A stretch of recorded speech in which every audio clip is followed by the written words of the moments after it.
हम सब मेरे सिर्फ एक मैसेज भर से आप सब ने यहाँ पर आकर जो मुझे प्यार आशीर्वाद और चौधरी रणजीत सिंह चौटाला जी को अपना समर्थन देने के लिए आप सब यहाँ पर पधारे हैं। मैं आपका बड़ी संसद जिसके आदरणीय नेता श्री नरेंद्र मोदी जी नेतृत्व कर रहे हैं और आप उनके नेतृत्व में पिछले 10 साल में जो विकास हुआ है वो सब आप उन सब से हम परिचित हैं। और मैं बहुत ज्यादा समय आपके और हमारे प्रत्याशी चौधरी रणजीत सिंह जी के बीच में नहीं लूंगा, जो कि नरेंद्र मोदी जी के नुमाइंदे बन के हमारे बीच पधारे हैं। यहाँ जगह है, आप आगे भी खड़े हो सकते हैं और ताकि हमारी बात जो चौधरी रणजीत सिंह चौटाला जी आपसे बात करने के लिए पधारे हैं आप तक अपनी बात पहुंचा सके। आप कृपया आगे की तरफ आ जाए।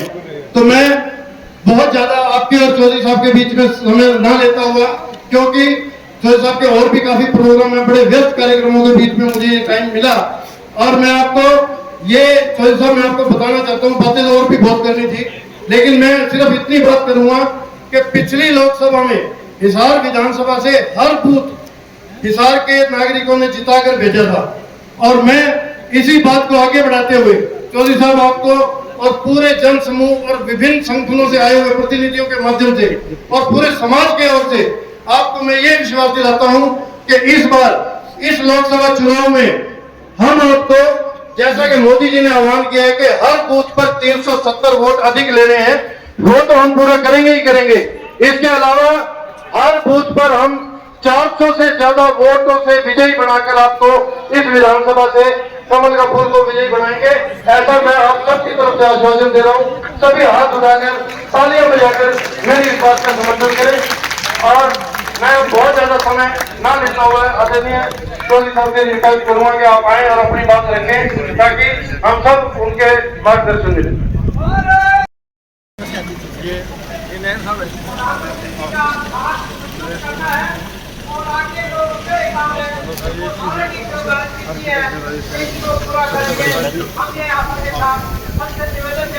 छोटा भाई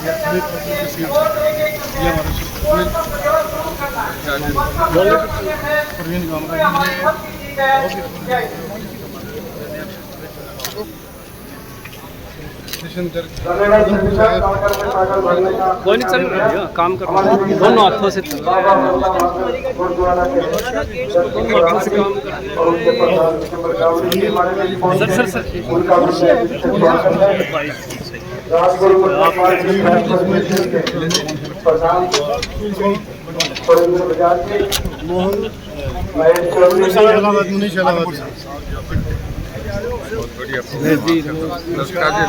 ईश आर्य जी अपने प्रधान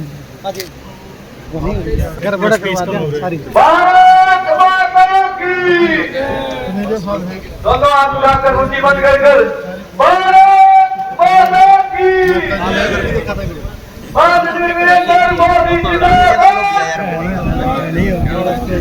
चलो जी चलो चलो। हमारे बीच में भारतीय जनता पार्टी के जिला महामंत्री बड़े भाई अशोक सैनी जी पहुंचे, उनका यहाँ पहुंचने पर हार्दिक स्वागत अभिनंदन। हमारे बीच में भारतीय जनता पार्टी के जिले के जिला उपाध्यक्ष और लोकसभा के पहल संयोजक धर्मवीर बेरिया जी पहुंचे हैं, उनका भी यहाँ पहुंचने पर जोरदार तालियों से स्वागत करें। हमारे बीच में चौधरी रणजीत सिंह चौटाला जी भी पहुंच चुके हैं, उनका भी आप पहुंचने पर तालियों की गड़गड़ाहट से स्वागत करिए। आपके बीच में ही है पीछे चौधरी रणजीत सिंह चौटाला जिंदाबाद, चौधरी रणजीत सिंह चौटाला जिंदाबाद। दोनों हाथ उठाकर चौधरी रणजीत सिंह चौटाला जिंदाबाद, माननीय मनोहर लाल खट्टर जिंदाबाद, माननीय नाथ सैनी जिंदाबाद।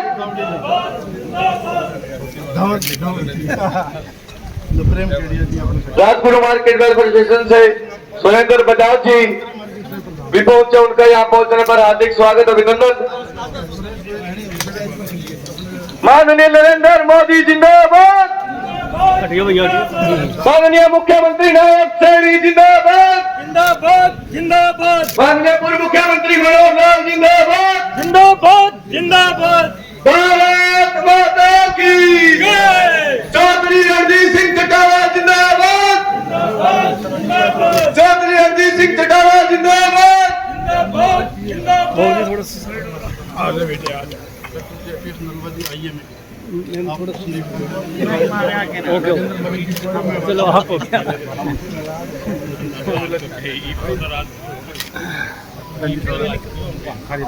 पंचायत समिति के जिलाध्यक्ष के दर्जे से प्रार्थना स्टेज के पास आ गए। मेयर संजीव मनचंदा, विश्वंबर गावड़े जी, गुरुद्वारा राजगुरु मार्केट एसोसिएशन के प्रधान सुरेंद्र बजाज जी, भारतीय जनता पार्टी थोड़ा इधर आगे खड़ा है फिर भी में तालियां बजा के जोरदार स्वागत करें। प्रवीण जी थोड़े आगे आओ। प्रवीण जी थोड़ा फेस नहीं आ रहा आपका।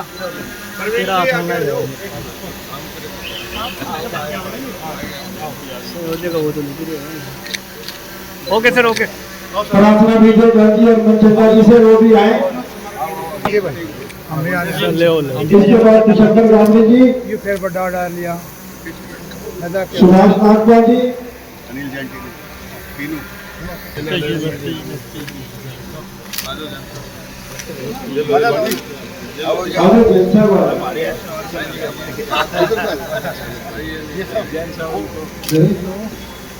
नरेश मधुआ जी, उनसे निवेदन है कि स्टेज के पास आ जाए। नरेश मधुआ जी,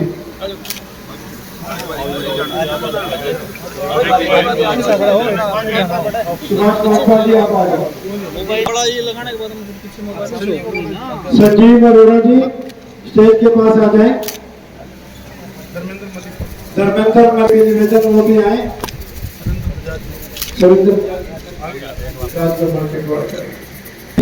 उन्हीं से भी निवेदन की स्टेज के पास आ जाए। ईशा जी, गुलशन गावड़े जी, मोहित चुग जी, मलिक साहब साथ हो जाओ। झांसी मेडिकल एसोसिएशन से सोनू भटनागर जी पहुंचे। उनसे भी निवेदन करूंगा अपनी टीम के साथ मंच पर आए।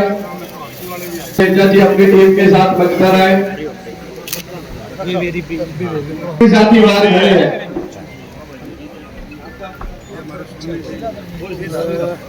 एक मिनट। हाँ जी सर।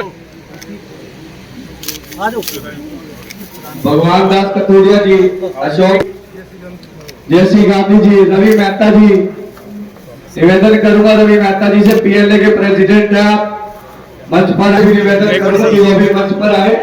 चौधरी रणजीत सिंह जी का स्वागत करें। ले जाऊंगा ठाकी कहीं जगह होगी। मंच पर आए। ऊपर से उठा लिया देव आ गया आओगा इसमें फ्लैश है इसका पहला ले ये ट्रक है बड़ा इसमें मेरा नाम इस साइड में आ जाओ भाई, इधर आ जाओ। जनता पार्टी के पूर्व जिला महामंत्री बड़े भाई प्रवीण पोपली जी प्रदेश में सह सभापति। हाँ जी आज खोले खोले।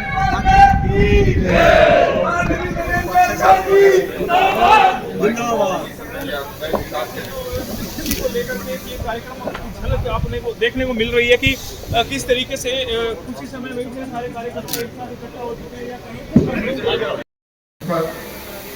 सभी उपस्थित सामने बैठे शहर के सब मौजूदा आदमी जो सब बातों को मेरे से ज्यादा अंडरस्टैंड है, और मैं आपके बीच थोड़ा बोल के जाऊंगा। 20 मिनट कई प्रोग्राम रखते थे, सब मैं जाऊंगा। आने से पहले कई सोच रहे होंगे रणजीत सिंह कैसा आदमी है, पीछे चौटाला भी लगा है, नाम का नाम है, पर जब बोलूंगा तो आधे घंटे बाद थोड़ा सा उसी के नाम का बदल मैं आपको समझ आपको भी कुछ हमारी बात से कुछ ठीक लगेगी। मैं आपसे एक बात कह रहा हूँ कि एक इंफॉर्मेशन टेक्नोलॉजी का जमाना आ गया। दुनिया बहुत छोटी हो गई, थोड़ी देर में आप सारी दुनिया को कहीं बैठे देख सकते हैं। जमाना बदल गया। चंद्रयान जब गया था तो नीचे सब मोबाइल पे देख सकते कि कहाँ, उसमें भी ये देख सकते 1.5 फुट के नीचे माइनस टेम्परेचर इतना है। इससे आगे तो साइंस हो ही नहीं सकती। एक एस्टेब्लिश्ड आंकड़ा है कि 1800 साल में, पिछले जो बाबा आदम कहते हैं, 1800 साल में जितना आदमी ने ज्ञान अर्जित करा वो इंफॉर्मेशन टेक्नोलॉजी से पिछले 150 साल में करा। और जितना 150 साल में अर्जित करा वो इंफॉर्मेशन टेक्नोलॉजी से 18 साल में करा, और जितना 18 साल में करा वो केवल 5 साल में। मतलब ये टेबल है बराबर के कि जितना उसका राइटी का क्या फर्क है। आज के मोबाइल में आकाश पाताल दुनिया तीनों है, आकाश पाताल जमीन तीनों इसमें है, किसी को ऑप्शन बोलना नहीं, आप इसमें सब कुछ देख सकते हैं। कहीं का भी ले लो, कुछ डालो, सामने बोल के पूछो ये बताओ तो सामने 1 मिनट में आपको रिप्लाई आता है। ऐसे युग में लोकसभा का चुनाव बहुत इंपॉर्टेंट हो जाता है। कई बार चुनाव होते हैं दुनिया के, हम देखते हैं कभी फ्रांस का प्रेसिडेंट का चुनाव कोई नहीं देखता, कभी जर्मनी का चुनाव होता है कोई नहीं देखता। जब अमेरिका का चुनाव होता है तो हम सब लोगों का इंटरेस्ट होता है कि दुनिया की सबसे बड़ी इकोनॉमी है और डिफेंस पॉइंट ऑफ व्यू से सबसे पावरफुल कंट्री है। कहीं बैठा अपने स्कट मिसाइल से दुनिया को हरा देता है। अफगानिस्तान है साफ कर गया, जहां जाए अमेरिका कर जाता है। इजराइल वो कर है जो अमेरिका के साथ हथियार है। तो आज के जमाने में अमेरिका के बाद हिंदुस्तान की पॉलिटिक्स में हिंदुस्तान के तरफ पे दुनिया की निगाह है। उसका रीजन है कि सबसे बड़ा डेमोक्रेटिक सेटअप जिसे लार्जेस्ट प्रजातंत्र दुनिया का कहें 145 करोड़ लोगों का बहुत बड़ा है। एक पुराने कमेंट पे जा रहा हूँ, 77 में जब चुनाव हुए थे 1977 में, आप लोगों को याद है, मुझे वो वक्त याद है। इमरजेंसी के एक्सेसिस के खिलाफ लोगों ने रिवर्ट करा और कांग्रेस को पूरी तरह हरा दिया था। बिहार यूपी की 85 सीट होती तब उत्तराखंड नहीं बना था, 85 के 85 बिहार के 56 होते थे तब उत्तराखंड या झारखंड नहीं बना था। और बंगाल के 42 की 42, हरियाणा की 10, पंजाब की 13 की 13, हिमाचल की 4 की 4, दिल्ली के 7 के 7, पूरे नॉर्थ इंडिया में इंदिरा गांधी और संजय गांधी आएंगे। ऐसा समय आया था। आज फिर एक ऐसा समय आ रहा है। मैं नहीं कह रहा, मेरे इलेक्शनों में तो कह दूंगा, मेरे कहने से तो नहीं होता। पर आप अगर स्कूल में प्ले स्कूल होता है जहाँ बच्चों को सिखाया जाता है कि घर से अलग रह के कैसे उससे एक लाइफ स्टार्ट करें, वहां भी पूछो कौन आएगा कि जी मोदी। अब उन बच्चों को किसने बताया, किसने सिखाया। पर जैसे बच्चा टीवी देख के डिस्को वाला डांस कर लेता है 2 साल का बच्चा, दुनिया बहुत आगे की बच्चे सीख रहे हैं। तो सबकी निगाह लगी है कि हिंदुस्तान में क्या होता है। देखिए जब 77 का चुनाव होता है, जिस बात पे कह रहा था, तो इंग्लैंड का सबसे बड़ा अखबार है गार्डियन, उसने एक खबर छापी थी जिसने इंग्लिश में लिखा था कि which route Indian people who are sold and afraid, they are hungry, they are without clothes, but they are so much aware about the democracy. जब साफ कर दिया, आपको याद नहीं, इंडियन एक्सप्रेस में जो पहले दिन ही लगा था ब्लैक ऑफ इंडियन हिस्ट्री, पूरा कांटा लग गया था इंडियन एक्सप्रेस में। इस करके इंडियन एक्सप्रेस के आके दिन अकाउंटेबिलिटी जाता है। और सुप्रीम कोर्ट के बाद ने बाहर आके प्रदर्शन करा था कि आप गिरफ्तार हो गए। ये वो क्वार्टर आज जो है सब दुनिया की निगाह है। देखिए अमेरिका में कन्वेंशन है कि प्रेसिडेंट 2 बार चुन सकता है, 8 साल के बाद तो प्रेसिडेंट नहीं बनता। और इंग्लैंड में भी कभी एक बार मार्garet थैचर बनी थी, चर्चिल बने थे, 2 बार बने थे, 3 बार नहीं बने। पर ये हिंदुस्तान की हिस्ट्री में एक इतिहास होगा कि एक प्राइम मिनिस्टर 2014 में बना, 2019 में बना, 2024 में बना, कि सदा तक के मार्क किया होगा। अगला तो 24 के बाद अभी नहीं कहेंगे, चुनाव ही नहीं, आगे की बातें हैं।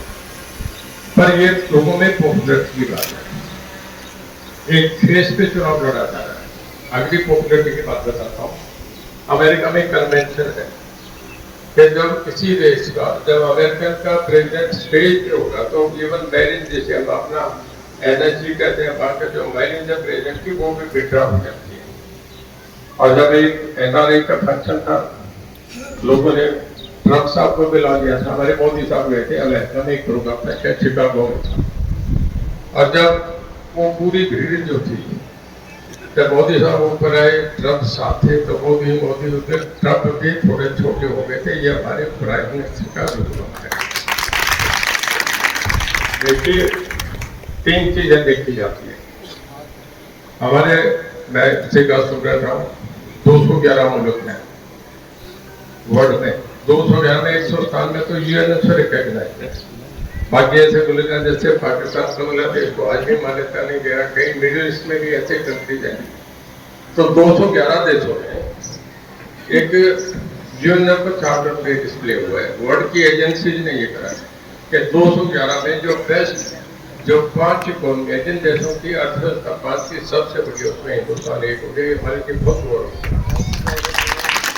और जो वर्ल्ड की 4 जो मिलिट्री सबसे पावरफुल है, जिन्हें आर्मी हम कहें, उसमें अमेरिका, रशिया, चाइना और हिंदुस्तान 4 देश हैं। ये हमारे लिए देश के लिए मतलब इन चीजों को देखा जाता है।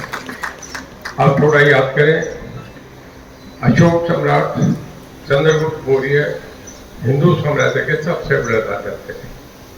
अशोक सम्राट का युग गिना जाता है कि जब उसका पहला युग था तो तहलका बचाने वाला था। आपने किसी ने हिस्ट्री पढ़ी है कि नहीं? अशोक का पहला युग तहलका मचा देना पड़ा था। मतलब तहलका का मतलब एक बार फिर दूसरा युद्ध, तीसरा युद्ध, और उन्होंने सैकड़ों युद्ध करके पूरे हिंदुस्तान के राजा बन गए थे। छत्रपति राजा थे, सम्राट कहते जिन्हें। और उसमें जब कलिंगा का युद्ध हुआ, बहुत नरसंहार, उन्होंने तलवार वापस आ दी। और दूसरा युद्ध वो हुआ कि जिसमें देश बदल के रास्तों को घर लग जाना, लोगों की तकलीफ समझ के उनको ठीक करना, ये उन्होंने दूसरे युग उनका दिया।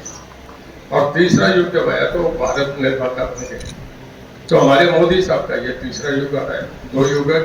पहला जो था पुलवामा में देखा था कि ऐसा ही हुआ जो अशोक सम्राट ने कहा था, और उसके बाद दुनिया में दिखा कि हिंदुस्तान ने ये नहीं, हिंदुस्तान वापस मजबूत भी है। जब हम पीसफुली हैं पर कोई अगर छेड़े तो फिर हम हिंदुस्तान बर्दाश्त नहीं करता, ये भी दिखाया। अब आज कहीं भी चले जाओ, आप G20 देखते हैं, मैं भी उसको बड़ा क्लोजली देखता था। उसमें हमारे मोदी साहब बोल रहे थे, सब पहले तो हमारा प्राइम मिनिस्टर तीसरी लाइन में खड़ा होता था। कई बार मुझे याद है, देखता था मनमोहन सिंह जी नरसिम्हा राव जाते थे, जब बीच में कॉन्फ्रेंस होती तो खड़े रहते थे। सब अमेरिकन प्रेसिडेंट से मिलने करते थे, पुतिन से मिलने का करते थे। हमारे प्राइम मिनिस्टर को कोई नहीं देखता था। अब मोदी साहब दोनों तरफ पटका डाल के बीच में खड़े, पुतिन खड़े हैं, एक तरफ बाइडेन खड़े हैं, आपका जिनपिंग खड़े हैं। आप ये हमारे देश की मजबूती है, ये गौरव है देश को। तो इस तरीके से आज हम दुनिया के सबसे मजबूत देश बनते हैं। ये जब होता है, जब आदमी की सब चीजें और समाज की हिस्ट्री में देखा जाता है कि उस राजा के राज में भौगोलिक स्थिति क्या थी, राजनीतिक स्थिति क्या थी, और आपका इकोनॉमिक स्थिति क्या थी। एक कन्फ्यूशियस चाइनीज फिलोसफर थे, इंटेलेक्चुअल को एड्रेस कर रहे, तो सब शहर के बुद्धिजीवी, डॉक्टर, प्रोफेसर, उसमें सीए जो थे, एडवोकेट थे, सब लोग बैठे थे। सब्जेक्ट जो था वो ये था कि किसी डेमोक्रेटिक सेटअप में एक स्टेबल गवर्नमेंट के बेस्ट पैरामीटर्स क्या है। तो कन्फ्यूशियस कहेंगे कि अगर 3 चीज मेरे पास हो तो मैं मरने दम तक कभी किसी को राज नहीं दूंगा, मैं ही चलाऊंगा। कहेंगे 3 चीज कौन सी हो? कि people's confidence, number 2 best economy, कि पूरा जिस पे मेरे पास कहीं भी कोई कमी नहीं रहे, भंडार भरे हो, बैंक मेरे भरे हो, पूरा पैसा मेरे पास हो, फॉरेन एक्सचेंज मेरी पूरी हो, और डिपेंडेबल एंड स्ट्रॉन्ग आर्मी, तो ताकि मेरे राज्य पे कोई अटैक ना करे। ये तीनों चीज होता है कभी। मैं आपसे बताऊँ, आज हिंदुस्तान में हमारा सौभाग्य है कि पीपल कॉन्फिडेंस शायद किसी प्रधानमंत्री को इतना नहीं मिला जितना आज हमारे प्रधानमंत्री को है। आप नॉर्थ ईस्ट देख लो, साउथ देख लो, हर जगह मिला। और इकोनॉमिक स्टेबिलिटी में मैं बता रहा हूँ, वर्ल्ड की 5 अर्थव्यवस्थाओं में एक हो गए। और तीसरा डिफेंस के लिहाज से वर्ल्ड की 4 डिफेंस फोर्सेज में हम एक है। जब ऐसा, अब तो मैं समझता हूँ रणजीत सिंह को नाम से चुनाव लड़ रहे हैं, ये तो लोगों ने चुनाव, ये तो सीधा सीधा प्रधानमंत्री का वोट पड़ रहा है। ये लोगों के एक मन पड़ते हैं। इसी इंटेलिजेंस जैसा पूछ लो, कहीं भी बात कर रहा हूँ, कहते आप मोदी बनेगा, मोदी को बनेगा, दूसरी बात ही नहीं करता, कोई डिबेट नहीं, कोई डिस्कशन नहीं, तो पॉलिटिकली हुआ करते। मैं थोड़ा सा बताऊँ मेरा ऐसा क्यों आया, नंबर टिकट क्यों मिला, चर्चा है कि मैं लाइन में नहीं था, प्रतिस्पर्धा में भी नहीं था। मैं जब मिनिस्टर बना तो मैंने मेरे डिपार्टमेंट को बहुत सुधारा। मेरे फंक्शनिंग नंबर 1 में पावर डिपार्टमेंट जो 31.9 जिसका लॉस था वो आज मैं लेटेस्ट बता रहा हूँ, हमारा 9.0 का 1 डिजिट में है, जो एक आश्चर्य है। मतलब 31 से 9 पे आने का मतलब जब 1% लाइन लॉस कम होता है तो हमारा 350 करोड़ रुपया डिपार्टमेंट का रेवेन्यू बढ़ जाता है। जब 22% कम हुआ तो हमारा कितना बढ़ा, हम 3700 करोड़ लॉस में था, आज हम 1500 करोड़ रुपया प्रॉफिट में। कभी कोई पब्लिक सेक्टर प्रॉफिट में बहुत मुश्किल से आती है, ये हमारे 4-4.5 की था। दूसरा मंत्रालय मेरे पे जेल है। जेल में आपने देखा है हाई कोर्ट का जजमेंट थी 3-4 दिन पहले और 1 हफ्ता हो गया था। वहां लिखा है कि पंजाब की जेल को, पंजाब गवर्नमेंट को धमकाया कि तुम्हारे जेल की क्या हालात है, यहाँ से अंदर से मोबाइल रहते हैं, गैंगस्टर फोन करके लोगों को दबाते हैं और तुमने सारे पंजाब को बिल्कुल परेशान कर दिया। पर तुम हरियाणा से सीखो कि जेल कैसी होती है, एडमिनिस्ट्रेशन कैसा था, लैंड ऑर्डर क्या था, ये हरियाणा जाके सीखो। उनकी जेल एक नंबर है। और जेल का एक बता रहा हूँ आपसे, हमारे एक पार्लियामेंट की कमेटी होती है, standing committee of defence, standing committee of railway, सब पढ़े लिखे लोग हैं, इंस्पेक्टर है, सब्जेक्ट दूसरे भी आ गए। तो वो जब पार्लियामेंट के मिक्स मेंबर होते हैं, कांग्रेस के, डीएमके के, आपके ममता पार्टी के मेंबर, ममता बनर्जी के भी, लालू जी के, मुलायम सिंह के, केजरीवाल के, सब पार्टी का जितने स्टार्ट होते हैं उसी हिसाब से 1-1, 2-2 मेंबर होते हैं। और वो रेलवे में जाके करते हैं, डिफेंस पे, बॉर्डर पे जाते हैं, हमारे वेपन आर्मी हर सब सवाल पूछते हैं। ऐसे ही एक standing committee on legal rights है कि फंडामेंटल राइट पे जो कैदी हैं, जेल में है, उन्हें कोई तकलीफ तो नहीं होती, उनसे कोई आदमी जेल वाले परेशान तो नहीं करे, स्टूडेंट या नंबरदार तो सबसे मिलते हैं, खाना कैसा दे रहे हैं, घर से मुलाकात कैसे होती है घर वालों से, उन्हें टेलीफोन की जो सुविधा वो पूरी मिल रही है नहीं मिल रही, कैंटीन का क्या रोल रहता है, बड़े महंगे सामान पैसे लगा किसी सामान दे देते हैं तो उसका भी वो चेक करता है। हर कैदी से मिलते हैं, फिर पैरोल आती है तो कितने दिन बाद उसे घर जाने की छुट्टी मिलती है, ये सब वो चेक करते हैं।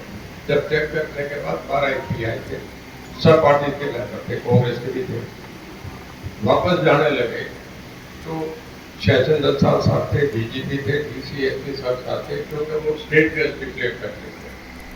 जब जाने लगे तो रजिस्टर रख दिया कि सब फॉर योर कमेंट्स, तो उन्होंने रजिस्टर में लिखा कि बहुत बेहतर व्यवस्था, लगता है कि घर से भी बेहतर व्यवस्था, बहुत बहुत बधाई सुशील मोदी जो हमारे डिप्टी चेयरमैन थे, डिप्टी चीफ थे नीतीश कुमार जी के गवर्नर, आजकल राज्यसभा के मेंबर, वो उसके चेयरमैन थे। ये ऑन रिकॉर्ड है आपका।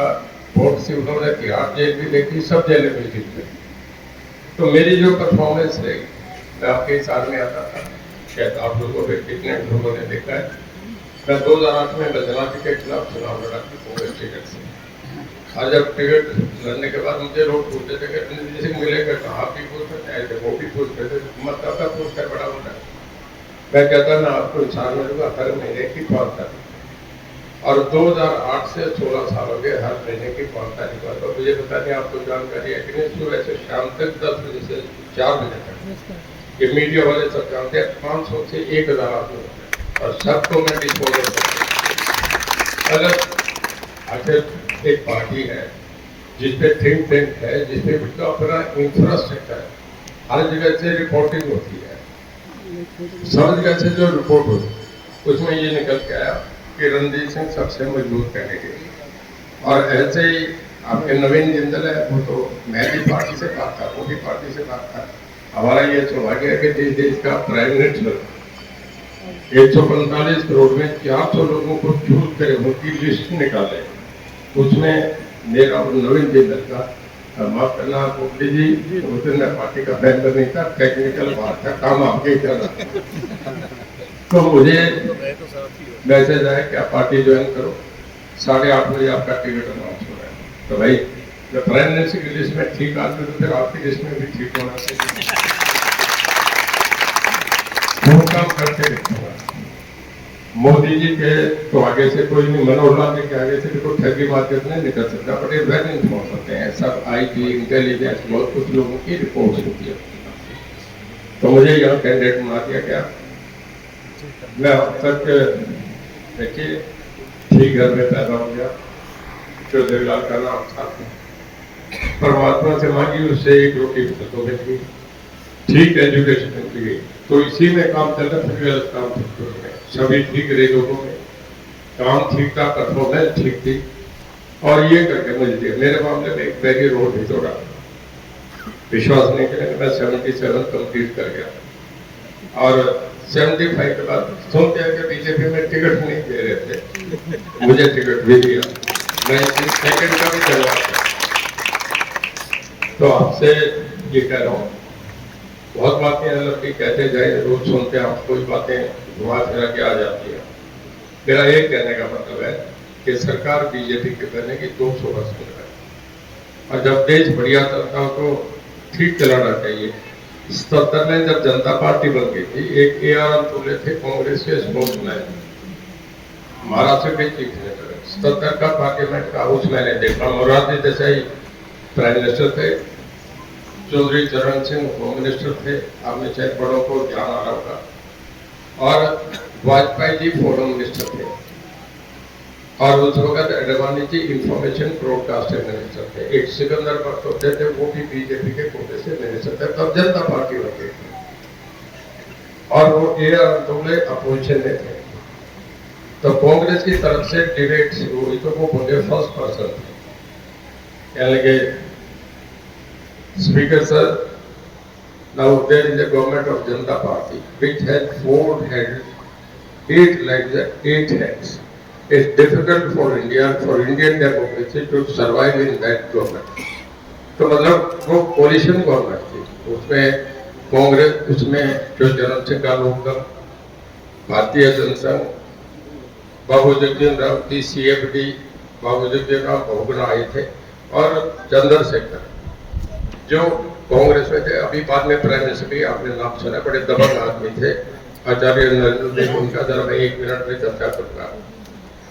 वो जब कांग्रेस में पहली बार MP बन गए, बड़े यंग थे, 30 साल की उम्र है, कोई बात पे बोलने लगे तो इंदिरा गांधी प्राइम मिनिस्टर थी, कहने लगे चंद्रशेखर जी ये सोशलिस्ट पार्टी नहीं, ये कांग्रेस है, तरीके से सीमा से मर्यादा में रहिए। तो चंद्रशेखर कहने लगा मैडम सुनो, तुम्हें कोई धमकाने वाला नहीं है, चंद्रशेखर तुम्हें धमकाने आया है, मैं पार्टी में MP बनने नहीं आया, मैं इस कांग्रेस को ठीक करने आया, तो मैं ठीक करके रहूंगा। ये उसके शब्द थे उन दिनों में जब इंदिरा गांधी की बहुत हुई। तो ऐसे लोगों की बहुत बड़ी टीम थी उस सरकार में, हम तुले जो बोले थे। तो मेरा कहने का मतलब कि सब पढ़े लिखे हैं, अगर क्रिकेट के मैच में 2 कैप्टन हो तो टीम हारेगी, अगर शहर में आपके 4 मेयर बन जाए तो शहर का कोई काम हो गई नहीं। एक मैं उसकी हाजिरी लगाऊंगा, देखूंगा यहाँ काम नहीं बना सकता कि कौन सा मेयर करेगा, हम इसी पंजाब में रहेंगे। अगर 14-16 पार्टियों की गवर्नमेंट होगी तो देश 10 साल पीछे जाता है, और अगर एक आदमी फैसला करने वाला है तो फिर देश पीछे नहीं जाता, फिर आगे बढ़ता है। तो सवाल ये आती है कि हमें एक स्टेबिलिटी के लिए अच्छी गवर्नमेंट हो। जर्मनी, फ्रांस में 30 साल कोलिशन गवर्नमेंट बनी, उसके बाद लोगों में 2 पार्टी सिस्टम आया। एक बर्ग डिफेंस मिनिस्टर होते थे जर्मनी के, बहुत पॉपुलर थे, उन्हें इसी बात पे रिजाइन कर दिया कि उनको जब स्टूडेंट थे कोई थीसिस लिखा था जो बाद में उन्होंने किसी का चुरा लिया था, और 15 साल बाद उस आदमी का जब पता लगा तो रिजाइन कर दिया। ऐसी डेमोक्रेसी थी। तो देश में अगर एक बहुत ट्रांसपेरेंसी की बढ़िया गवर्नमेंट चाहिए, लोगों के लिए चाहिए, तो फिर इस वक्त मोदी साहब से बढ़िया कोई देश का रहनुमा नहीं हो सकता। हमारे साथ पाकिस्तान है, पाकिस्तान में देखो इमरान खान जेल में थे, अभी 2 महीने पहले की घटना बता रहा हूँ, आप हम TV पे देख रहे थे कि इमरान खान की पार्टी आ गई, फिर उसको हरा दिया गया, फिर आया कि प्रधानमंत्री का मामला है, किसी पे क्लियर मेजोरिटी नहीं थी, तो नवाज शरीफ को भाई को प्राइम मिनिस्टर बनाया, और जो भुट्टो थी नुसरत भुट्टो, उसके पति को देश का राष्ट्रपति बना दिया, और नवाज शरीफ को राजी करने के लिए फिर पंजाब की उसकी बेटी को पंजाब का चीफ मिनिस्टर बना दिया। मेरे कहने का मतलब जब ऐसे समझौते होते हैं तो फिर हालात खराब होते हैं। जब एक बार UPA की सरकार बनी थी तो जो तेलुगु देशम पार्टी 3 दिन तक शपथ नहीं थी, DMK ने नहीं थी कि हमें मंत्रालय बढ़िया देंगे तो शपथ लेंगे, फिर तो इस तरीके के हालात होते हैं देश में। तो मैं आपसे यही अपील करने आया कि मैं यहाँ से लोकसभा का उम्मीदवार बना दिया, और ये चुनाव मोदी साहब का है। मैं मेरे अपना पीछे की बैकग्राउंड दिखाती, आप कहीं भी बाजार में पूछ रहे हैं, मेरे विरोधी भी होंगे, चुनाव में तो शायद वो हराने की बात नहीं कहते होंगे, पर एक बात जरूर कहेंगे, यार रणजीत आदमी ठीक है, ठीक छवि है। तो मैं तो इस बात से राजी हूँ कि सबसे मोस्ट एक्सेप्टेबल कैंडिडेट आपके शहर का है, और इसी बात पर मुझे सबसे ज्यादा सभी का जाऊँगा। 550 गाँव है, हर जगह पहुँच रहता है, और कैंडिडेट का नहीं दिखे तो थोड़ा सा उदाहरण देता हूँ। एक कैंडिडेट का बार बार 10 बार फोटो आते हैं, और एक का 3 दिन बाद आता है, तो कोई भी आदमी 10 बार जो दिखेगा उसको फोटो डालेगा, जिसका 3 दिन बाद उसे वोट ही नहीं डालेगा। तो लोगों में प्रेजेंस भी जरूरी है। मेरी समय सीमा देख के मैं थोड़ा सा कहूँगा कि दोबारा चक्कर लगे, ये नहीं लगे तो बड़ी सभा होगी, मोदी साहब आएंगे, अमित शाह जी, तो उसमें तो शरीक होंगे, आप भी होंगे, मैं भी होगा। तो मेरी छोटी हाजिरी को स्वीकार करें, और जो 25 तारीख को जो चुनाव होगा उसमें पूरा जोर लगाए। जैसे मैंने आपको आज तो कुछ बातें थोड़ी सी जो नहीं थी सबके जान, कई लोग मेरे से भी बुद्धिमान होंगे, आपका बुद्धि का कोई अंदाजा नहीं होता। एक सेंटेंस है, information is knowledge, knowledge is power, and then capacity to discount, कि आपको कितनी इंफॉर्मेशन है वो नॉलेज है, वही पावर है, और फिर आपने कितनी क्षमता है कि आप अगले को निरुत्तर कर दें। तो आप सब जानते हैं, जितना इस मामले को प्रसार करें, जितना मोदी साहब का लोगों में इसका प्रचार करें, उनकी कैपेसिटी, उनकी एफिशिएंसी का जो प्रचार करेंगे, हमारा वोट अपने आप नहीं पड़ेगा। और मैं समझता हूँ कल चुनाव तक हमारे यूपी, बिहार, राजस्थान, मध्य प्रदेश के सब चुनाव हो जाए। जब वो कहेंगे तो एक हवाई जबरदस्त होनी होगी। अब तो 25 मई में लास्ट ईयर पंजाब का 1 जून पर 4 को रिजल्ट आएंगे। मैं समझता हूँ कि अभी जैसा बताया कि पिछली बार 148 विधान, मैं हरियाणा हिसार विधानसभा की बात कर रहा हूँ, 9 सेगमेंट है पार्लियामेंट में, हिसार सेगमेंट में 148 बूथ में 148 में बीजेपी जीती है। बहुत बड़ी बात है। शायद देश में कोई ऐसी कोई वाराणसी में निकल के आ जाए और बाकी जगह पर ऐसी कोई सेगमेंट नहीं हो। तो मैं पोपली साहब का बहुत धन्यवादी हूँ कि बड़े अच्छे लोगों से बहुत दूर तक मैं देख रहा हूँ, आया जब भी अच्छा लगा, बोला हूँ तो भी अच्छा लगा, और मैं आपके चेहरे से बॉडी लैंग्वेज से ले रहा हूँ कि जो मैं कह रहा हूँ वो ठीक है, और इसको आगे से आगे जितना आगे प्रचार है वो ठीक है, जिस जगह हम लगे वो आगे बढ़े। मैं आप सबसे अपील करूंगा कि 25 तारीख को एक वोट पूरा जोर लगा के, अगर आदमी यहाँ बैठ के आप सब दिन नहीं कर सके, संडे के दिन का भी एक नियम बना लें कि संडे के दिन मैंने एक वोट तोड़ना है। किसी को भी, किसी कांग्रेसी को, दूसरे को, अगर कांग्रेस का तोड़ते हो तो हमारा डबल हो जाए, क्योंकि फाइट में कांग्रेस है, उसका अगर 100 वोट कम होता है, 100 हमारा बढ़ता है, तो हम 200 आगे होंगे। अगर जेजेपी का निर्णय तो हम 3 तोड़ते हैं तो 3 ही रहेगा, 6 नहीं होगा। तो मेरा ये कहने का मतलब कि सब थोड़ा सा ऐसा प्रयास करें। मैं भी लगभग मेरे जैसे पता नहीं कितने लोग लग रहे हैं, दिन रात एक कर रहे हैं, इसका सारा माहौल खराब नहीं है, इसको बना के रखते हैं।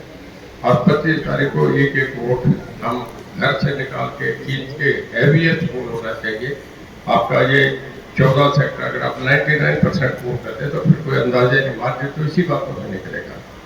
तो मैं अपील करूंगा कि कमल के फूल पे मोहर लगा के कामयाब करें। ये वोट रणजीत सिंह का नहीं, रणजीत सिंह से कमल का फूल आपसे लेके जाएगा, मोदी साहब को पेश कर दो देश के प्रधानमंत्री। और मैं उस दिन मन से बधाई दूंगा, सब सभाएं जितनी मैं देखी निगाह में तो जरूर आएगी। वहां गया था, 14 सेक्टर में गया था, रात को सोते हैं तो भी एक बार आदमी रिव्यू तो जरूर करता है, चाणक्य नहीं करता था।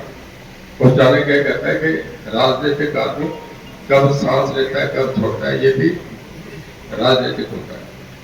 तो हर बात का मैं भी सोचता हूँ, जिस दिन रिजल्ट आए तो पार्लियामेंट का आप भी सुनेंगे, मैं भी सुनूंगा, एक ही टाइम से। मोदी साहब भी हमारे साथ ही देखा, उन्हें भी पहले नहीं पता होता, सब एकदम फटाफट टीवी वाले डालते हैं। शुरू होगा कि सुबह अभी तक कोई पहला रिजल्ट आया उससे बताएंगे वो भारतीय जनता पार्टी के पक्ष में चला गया, फिर 2 आएंगे, 5 आएंगे, 10 आएंगे, 11-12 बजे तक किया जाएंगे कि अब तक जो रुझान आ रहे हैं उसमें 100 सीटों का रुझान आ रहा है, जिसमें भारतीय जनता पार्टी 89 सीटों पे आगे चल रही है। फिर आएगा कांग्रेस 7 पे आगे चल रही है, कहीं डीएम के आगे चली है, कहीं टीएमसी आगे चल रही है, कहीं कोई लालू जी की पार्टी चली हुई, कहीं दूसरे की चल रही। मेरे कहने का मतलब एक मोटा मोटा आंकड़ा बताता हूँ जो कोई काम तक चलता है। और चलते चलते में जब रुझान आ जाएगा कि मेजोरिटी करेगा तो सरकार बनने करेगा, सब जगह ढोल बजने लग जाते हैं। दिल्ली भी बीजेपी ऑफिस में भंगड़े ढोल ये सब शुरू हो जाते हैं, यहाँ भी शुरू हो जाएंगे। तब ब्रेकिंग न्यूज आ जाए कि हिसार लोकसभा से बीजेपी का उम्मीदवार 3 लाख वोटों से आगे। तो आपको भी बढ़िया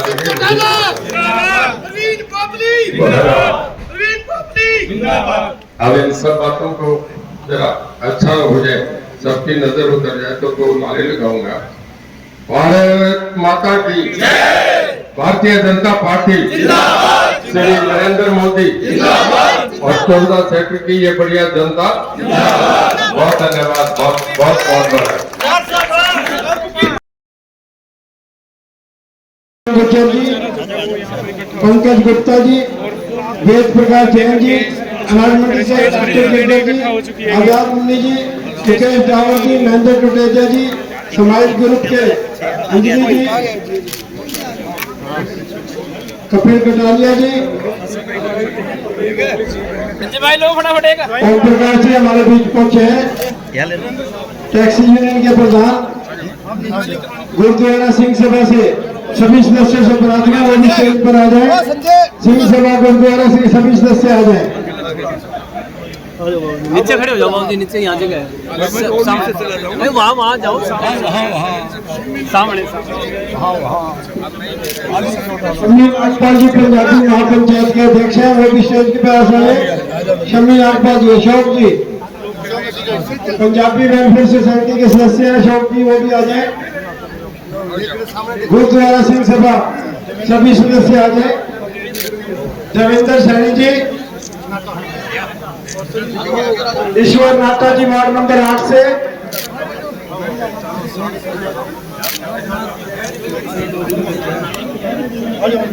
सज्जन नाटा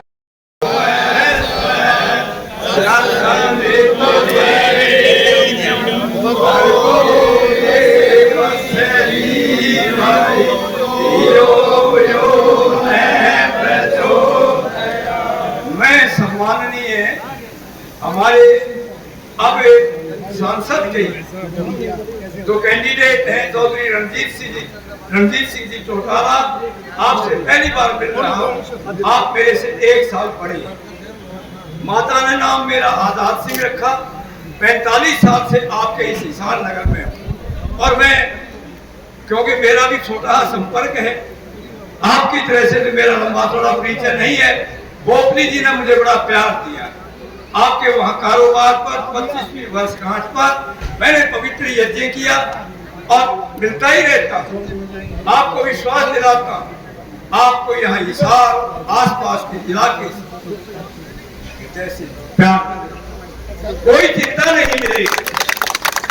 इस हिसार नगर में इस 125 गांव में एक घर में मेरा जाना राइट संस्था के माध्यम से आपके पूजनीय पूज्य पिताजी हमारे गुरुकुल के संस्थापक के साथ मुल्तान जेल में भी सम्माननीय स्वर्गीय 1-2 सेवा करूंगा, वो अवश्य आप पूरी करेंगे। ये देश ऐसा महान देश है। हम कहा करते थे एक देश है प्रसुतस्य सकाशात अग्रधर्मणे स्वयं स्वयं त्रित्रम शिक्षेरान पृथ्व्याम सर्व मानवा। हमारे मोदी जी जैसे प्रधानमंत्री आए हैं। मैंने 17 सितंबर को भी यहाँ पर उनके जन्मदिन पर हवन किया है, और तो हम सभी हृदय से थोड़ा सा होना जी साइड के साथ जुड़ेंगे। अरे भैया पीछे आ जाओ, थोड़ा सा पीछे हो जाओ, फोटो करने दो। बाबू जी साइड होना, साइड होना थोड़ा साइड। आपके उत्तम स्वास्थ्य, दीर्घायु और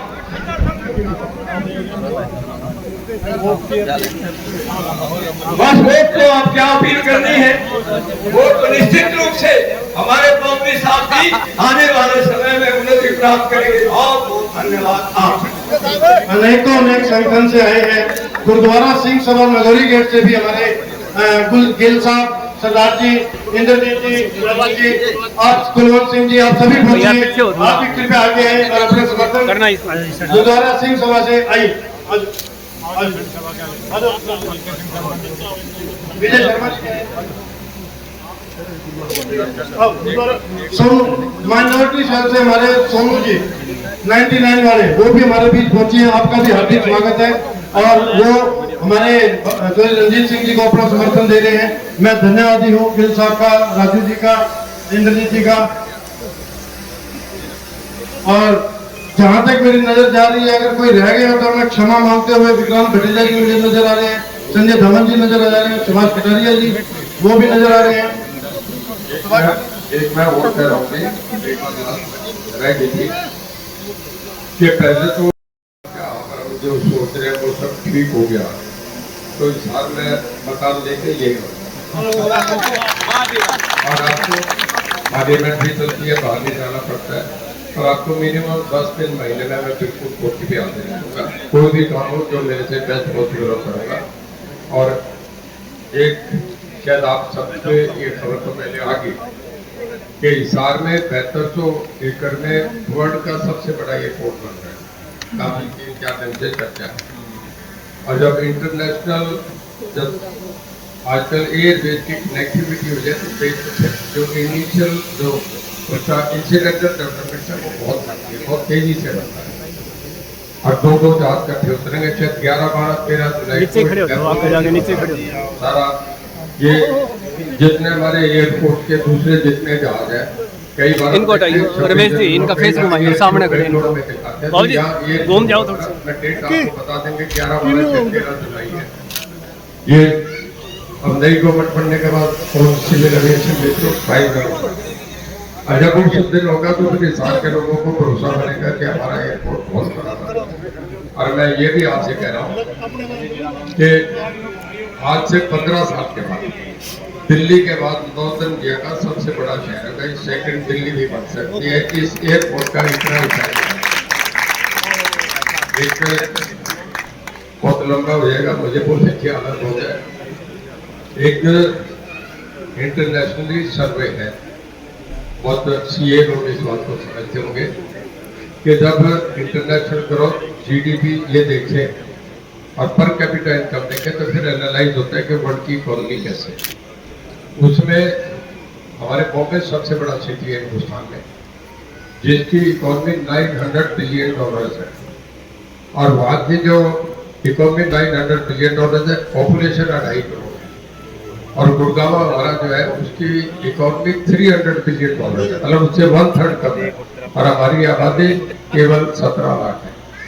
तो पर कैपिटा इनकम में हम इंडिया में नहीं, एशिया में गुड़गांव सबसे आगे हैं। जब आपका हिसार ऐसा बन जाएगा तो गुड़गांव भी पीछे होगा, बहुत आगे जाएंगे। ये मेरी शुभकामना है, मेरे गुड लक है। बहुत धन्यवाद। समय का हालांकि अभाव है, फिर भी तीनों ऊर्जा जी भूषण मंदिर से आए हैं, सुभाष ढींगरा जी पहुंचे हैं, हमारे मामा जी देवेंद्र सैनी जी कृपा आगे। और अमित के फादर भी दिख रहे थे, मैं नाम बोल रहा हूँ, उनसे भी निवेदन है कि आप भी आगे आ जाए। धनखड़ साहब भी हमारे बीच पहुंचे हैं, आपका भी स्वागत है। आप कृपया जल्दी से आ जाए क्योंकि आगे भी प्रोग्राम है। और चौर साहब से मैं रिक्वेस्ट, अब मेरे घर चाय तो नहीं पी गया चाय के मलिक जी भी हमारे बीच पहुंचे हैं। आपका बहुत बहुत स्वागत है। 2 मिनट के लिए अगर आप चाहें। चेहरे देख रहा हूँ, इनका मन कर रहा है कि अभी वोट डाल के रात को सोएं। जब ऐसा माहौल बन जाए तो उसका कोई सीमा नहीं। बहुत सारे लोग स्टेज में बल से बोलते हैं तो नेता एक दूसरे के ऊपर आलोचना लगाते हैं, एक दूसरे के टास्क करते हैं। आप कहीं भी आपके मतलब अगर देखा जाए तो आप कोई भी दूसरे के लिए टिप्पणी नहीं करते। हम मोदी जी का पार्टी है, हम अपनी लाइन बड़ी करने में लगे हैं। जब हमारी बड़ी हुई तो दूसरी अपने आप छोटी होती है। हम किसी पे पहुंचा क्यों मारे। सर एक बात कही जाती है कि बीजेपी की जो शहरी क्षेत्र में काफी पकड़ है और वही चीज यहाँ पर देखने को भी मिल रही है। पीछे काफी कार्यकर्ताओं की भीड़ जो आगे तक लगी हुई है, जो देखने को लिए सुनने के लिए आपको आए हैं। इस पर आपका क्या कहना है? शहरी में नहीं, गांव में भी सत्य गए कि अब वोट तो पड़ेंगे तो दूसरे भी तो है ना। जी शहर के तो वो सबसे ज्यादा शहरी क्षेत्र में जो है 18 लाख वोट है, सारी जगह हर आदमी के मन के मोदी साथ जी। तो नवीन जी कल आज आए हैं और उन्होंने भी आज आए मेरे लिए अच्छा फोन मिल के आज सुशीला भवन में कह गया कि भाई रणजीत सिंह जी मेरे हम दोनों भाई हैं, हमारा बड़ा पुराना रिश्ता है, ये मेरे बड़े भाई हैं, इनको जी जान से जिताना है, हम दो शहर से इनकी मिलेंगे। पूरे क्षेत्र में आप लोकसभा क्षेत्र में घूमे हैं, किस तरह का प्यार और आशीर्वाद आपको लोगों को जो है आपको मिला है? क्या आज जो देख रहे हैं इससे अगले प्रोग्राम में और बढ़ा हुआ मिलेगा, कल जाऊँ तो इससे भी ज्यादा दिन प्रतिदिन बढ़ रहा है? बहुत अच्छा। धन्यवाद।